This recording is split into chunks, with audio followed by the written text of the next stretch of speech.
I'm ready to start the short row shaping on the sleeve. I've picked up and knit, and then I've knit a couple of rows or rounds of ribbing. Hopefully you can see that growing out. And now we're going to start the short rows. There are various methods of short row shaping. For example, you might have done wrap and turn before.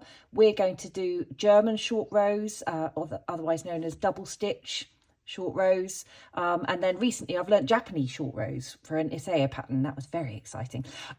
So we're going to do German short rows in this pattern, and the first instruction for the short rows is to knit to a certain point.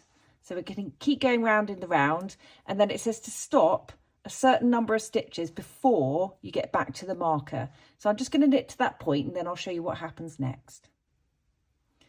I've reached the required amount of stitches before I get back to the beginning of round marker, and the instructions are now saying to turn my work and make DS. That stands for double stitch. So we're going to do what it says, turn the work. So as if we're going to, or we are going to, work on the wrong side. And then make double stitch. So I'll get the yarn in the correct hand. So with your yarn in front, so bring it to the front between the two needles, you want to slip the first stitch purlwise over onto the right hand needle, and then your working yarn, you're going to pull it up and over that right hand needle. You see that's lifting the two legs of the stitch below, and then keeping that at the back of your work, you're then going to work the next stitch. So we're doing knit one, purl one, rib. I can see this knit column here, so I'm going to knit the next stitch. As I said, just pulling that yarn so it keeps those legs of the previous stitch lifted, like so. And then I'm going to purl the next stitch.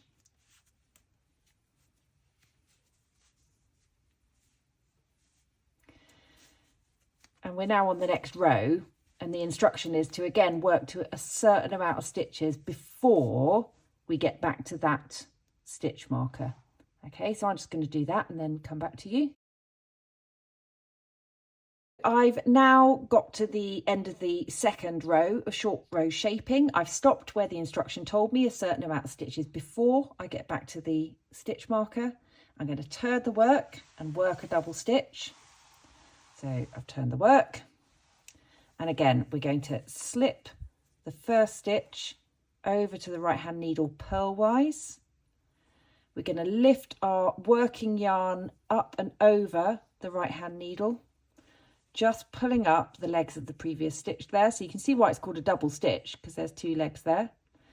And then I can see my next one is a knit stitch. So as I go into the third row, I'm going to knit that and then purl.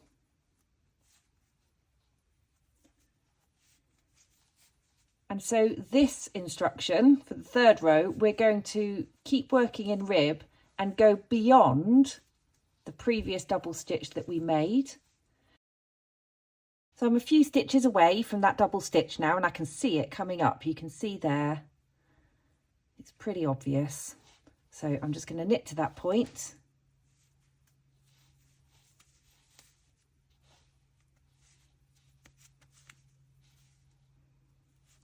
Okay, so that stitch is a purl stitch in my ribbing. So the next stitch is going to want to be a knit stitch. Take my yarn to the back. So we're going to work under both legs. So just make sure, because it does sometimes tend to rock forward like that, that you're working into the front of the double stitch. And there's the two legs that it pulled up. So we're going to put our needle through both of those legs, just a normal knit stitch.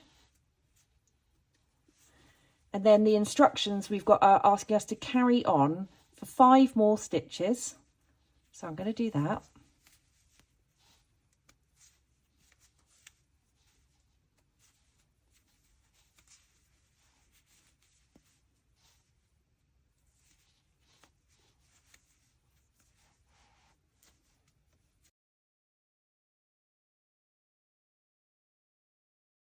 We've gone 5 stitches past the last double stitch, and we're going to turn our work and make another double stitch.